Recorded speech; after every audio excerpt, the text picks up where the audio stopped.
میری بہنوں تمہارے دل کیسے گوارا کر لیتے ہیں؟ کڑیاں خریدنے کے لیے، بیلونز خریدنے کے لیے، جلیبیاں خریدنے کے لیے تم کس طریقے سے لیڈیز پنڈال سے نکل کر تم بازاروں میں گھوم لیتی ہو؟ شرم آنی چاہیے۔ تمہارے کلیجے اور تمہارے دل کیسے گوارا کر لیتے ہیں؟ یہ لڑکے اور لڑکیاں ایک جگہ شاپنگ کریں، دکانداری کریں، خریداری کریں، یہ تمہارے کلیجے تمہارے ضمیر کیسے گوارا کر لیتے ہیں؟ اور یعنیت پھیل چکی ہے، شرم و حیا طاق پر رکھی جا چکی ہے۔ ورنہ تصور کیجئے ایک کپڑا جو جسم سے چپکا ہو، آپ کے پیروں سے چپکا ہوا ہو، اور وہ کپڑا آپ کے گھٹنے اور ران سے ہوتے ہوئے آپ کی کمر تک آئے، جس کو آپ لیگی کہیں، اور اس کے اوپر ایک کرتی پہن لی جائے اور اس طریقے سے مارکیٹ میں بازار میں شاپنگ کی جائے، ایسی عورت کو آپ کی نظر میں فیشن پرست کہا جا سکتا ہے، لیکن محمد رسول اللہ کی نظر میں یہ لڑکی، یہ عورت ننگی ہے، ننگی ہے، ننگی ہے۔ یہ کپڑے اے بھیا، جس کو جانا ہو جلدی جاؤ یہاں سے، اور جس کو اٹھنا ہو ابھی اٹھ جاؤ۔ ڈرامہ کر کے رکھ لیا ہے، اور بھی ابھی جس کو جانا ہو چلے جاؤ، ابھی بعد میں نہیں اٹھنے دوں گا، چاہے پیشاب یہی نکل جائے۔ جائیے ابھی نکل جائیے جس کو جانا ہو۔ عاریات ہماری نظروں میں فیشن پرست ہیں، لیکن اللہ کے رسول نے ایسی عورتوں کو کیا کہا؟ ننگی۔ میں نے نہیں کہا، پوچھو ان علماء سے عاریات کا مطلب کیا ہوتا ہے۔ کاسیات کپڑے پہنیں گی، عاریات لیکن ننگی ہوں گی۔ ایسی عورتوں کے بارے میں کہا ہے ننگی ہوں گی۔ یہ ہاف آستینوں کے کپڑے یہاں چل رہی ہے، یہ کھلا ہوا ہے۔ ساڑیاں چل رہی تو ایسی کہ یہاں تک کا بلاؤز پہنے ہوئے ہیں، یہ کھلا ہے، پیٹ کھلا ہوا ہے۔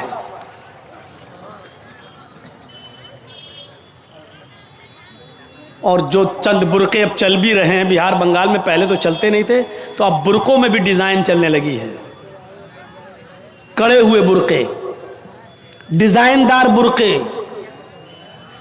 اب ایک بات بتائیے، برقعے کو آپ ایک تو ڈیزائن دار بنا رہے ہیں، اور دوسرا جب عورت یا لڑکی جب برقع اوڑھتی ہے تو سینے پر پھول بنا دیے ہیں آپ۔ یہ بتائیے یہاں پھول بنانے کی کیا ضرورت تھی؟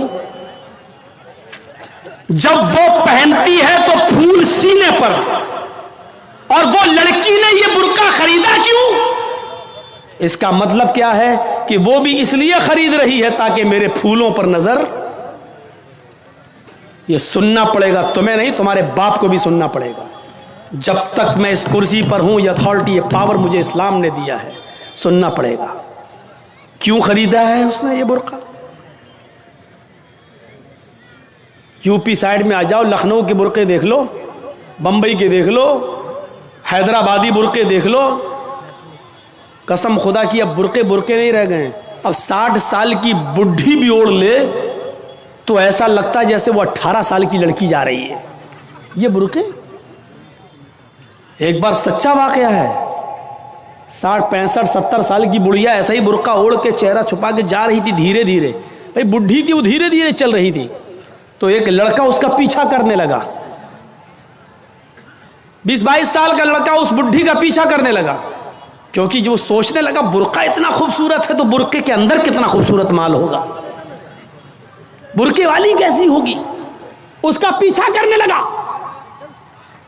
بڑھیا دھیرے دھیرے چل رہی، لڑکا سمجھ رہا مجھے لفٹ دے رہی، میری وجہ سے دھیرے دھیرے چل رہی، جبکہ وہ اپنی کمزوری کی وجہ سے دھیرے دھیرے چل رہی۔ بڑھیا سمجھ گئی کہ لڑکا میرا پیچھا کر رہا ہے، تو تھوڑی دور چلنے کے بعد اس نے اپنا نقاب کھولا اور اپنی تتلاتی زبان میں بولی، بیٹا۔ لڑکے کا تو موڈ خراب ہو گیا، کم بخت میرا تو معاملہ ہی گڑبڑ ہو گیا۔ بیٹا تو میرا پیچھا کیوں کر رہا ہے؟ میں تو تیری اماں کی عمر کی ہوں۔ لڑکے کو بھی غصہ آ گیا، کہتی بات میں اپنے لیے نہیں اپنے ابا کے لیے ڈھونڈ رہا ہوں۔ اب 60 65 70 سال کی بوڑھیوں کو ایسے خوبصورت برقعے پہننے کی کیا ضرورت؟ برقعوں کا مقصد جو کبھی تھا پردہ، لیکن آج ان کا مقصد بھی وہ نہیں رہ گیا۔ اللہ کے نبی کے زمانے میں ایک صحابی اللہ کے نبی کے پاس آتی ہیں، مسند احمد کی صحیح روایت، جن کی چادر کپڑے سے نیچے، ٹخنے سے نیچے، چپل سے نیچے زمین کی مٹی اڑاتی ہوئی آتی ہے اور کہتی ہے اللہ کے رسول میں اس چادر کو اوڑھ کر نماز پڑھنے جاتی ہوں۔ آپ نے کہا چادر اتنی نیچی ہونی چاہیے؟ اس نے کہا اللہ کے نبی کبھی کبھی زمین پر پیشاب و پائخانہ پڑا ہوتا ہے، گندگی پڑی ہوتی ہے، تو کیا میں تھوڑی سی اوپر کر کے پائخانہ گندگی کو کراس کر کے آگے نکل جاؤں؟ آپ نے کہا نہیں، دائیں سے نکل جا، بائیں سے نکل جا۔ کہنے لگی دائیں بھی مرد بیٹھے ہوتے ہیں، بائیں بھی مرد بیٹھے ہوتے ہیں، مجھے اسی گندگی کے اوپر سے نکلنا ہے۔ اے اللہ کے رسول اجازت دے دیجئے، میں تھوڑا سا اوپر کر لوں اور نکل جاؤں، اس کے بعد نیچے کر لوں گا، جب گندگی کو کراس کر لوں گی تو چادر میں نیچے کر لوں گی۔ اللہ کے نبی کہتے ہیں اگر مرد دائیں بیٹھے ہیں بائیں بیٹھے ہیں تو اسی گندگی کی اوپر سے نکل جا۔ کہنے لگی اللہ کے رسول وہ گندگی میری چادر میں لگ جائے گی، آپ مجھے اوپر اٹھانے کی اجازت نہیں دے رہے ہیں، ٹخنے سے اوپر، چپل سے اوپر چادر اٹھانے کی اجازت کیوں نہیں دے دیتے؟ آپ نے کہا نہیں، چادر اٹھانے کی اجازت، چپل سے بھی اوپر چادر اٹھانے کی اجازت نہیں دوں گا۔ کہا اللہ کے رسول پھر اس چادر میں پیشاب و پائخانہ لگ جائے گا؟ آپ نے کہا لگ جانے دے۔ کہنے لگی اے اللہ کے رسول اسی چادر کو تو اوڑھ کر میں نماز پڑھتی ہوں مسجد میں، جب اوپر عورتوں کا الگ انتظام ہوتا ہے یا پردے میں عورتوں کا انتظام ہوتا ہے تو میں اسی چادر کو اوڑھے اوڑھے نماز پڑھتی ہوں۔ آپ نے کہا اسی چادر کو اوڑھ کر نماز پڑھ لے۔ کہنے لگی اس میں پیشاب و پائخانہ لگ جائے گا، کیا اسی اور چادر کو اوڑھ کر نماز پڑھ لوں؟ آپ نے فرمایا ہاں اے عورت، جب پیشاب و پائخانہ تیری چادر میں لگے گا، جب تو آگے بڑھے گی تو تیری چادر زمین پر پڑی ہوئی مٹی سے رگڑ کھائے گی، کیونکہ تیری چادر نیچے ہے۔ جب پیشاب و پائخانہ اس میں بھر جائے گا، جب تو آگے بڑھے گی تو زمین پر پڑی ہوئی مٹی پر تیری چادر رگڑ کھائے گی، اور زمین پر پڑی ہوئی مٹی سے رگڑنے کی وجہ سے زمین کی پاک مٹی تیری چادر کو پاک کر دے گی، لیکن تجھے چادر اٹھانے کی اجازت نہیں، اسی چادر میں تو نماز پڑھ لے۔ گندگی لگتی ہے تو لگ جانے دے، آگے بڑھے گی تو زمین پر پڑی ہوئی پاک مٹی تیری چادر کو پاک کر دے گی۔ میرے بھائیوں پیشاب و پائخانہ دیکھ کر بھی اللہ کے رسول نے عورت کو چادر اٹھانے کی اجازت نہیں دی، جبکہ اللہ کے نبی فرماتے ہیں لا یخلون رجل بامرأۃ الا کان ثالثہما الشیطان، کوئی مرد کسی عورت سے تنہائی میں نہ ملے، کوئی مرد کسی عورت سے اکیلے میں نہ ملے کہ اس میں تیسرا شیطان ہوتا ہے، اس میں تیسرا بہکانے والا شیطان ہوتا ہے۔ میرے بھائیوں اسلام کا قانون یہی ہے، اسلام کا نظام یہی ہے۔ ایک عورت اس کا شوہر مر چکا ہے، عورت کے پاس بہت زیادہ پیسہ ہے، وہ حج کرنا جانا چاہتی ہے، شوہر انتقال کر گیا، اب عورت اکیلے حج کرنے نہیں جا سکتی ہے، جبکہ مستطیع ہے، صاحب استطاعت ہے، حج کرنے جانا چاہتی ہے، اچھا کام کرنے جانا چاہتی ہے۔ اسلام کہتا ہے کہ تیرا شوہر نہیں ہے تو بھائی کے ساتھ جا، بھائی نہیں ہے تو باپ کے ساتھ جا، باپ نہیں ہے تو بیٹے کے ساتھ جا، لیکن کسی محرم کا ہونا ضروری ہے، اس کے ساتھ جا۔ چیخ کر عورت کہتی ہے کوئی نہیں ہے، میرے پاس دولت ہے۔ اللہ کے نبی کہتے ہیں پھر دولت سنبھال کر اپنے پاس رکھ، اگر تیرا بھائی نہیں ہے، بیٹا نہیں ہے، شوہر نہیں ہے، باپ نہیں ہے، کوئی محرم نہیں ہے تو تو اکیلے حج کرنے نہیں جا سکتی ہے۔ نہیں اے اللہ کے نبی، میرا پڑوس میں بڑا اچھا نیک حاجی نمازی نیک آدمی رہتا ہے، میں اس کو بھائی بنا لیتی ہوں، چلی جاؤں۔ فرمایا نہیں نہیں، منہ بھولے بھائی کو بھائی بنا کر اس کے ساتھ تم حج کرنے نہیں جا سکتی ہو، اس لیے کہ اپنے منہ سے کسی کو بھائی بولنے سے وہ تمہارا سگا بھائی نہیں ہو جائے گا، اپنے منہ سے کسی کو بیٹا بول دینے سے وہ بیٹا نہیں ہو جائے گا۔ تم کسی کو بیٹا بول دو، بھائی بول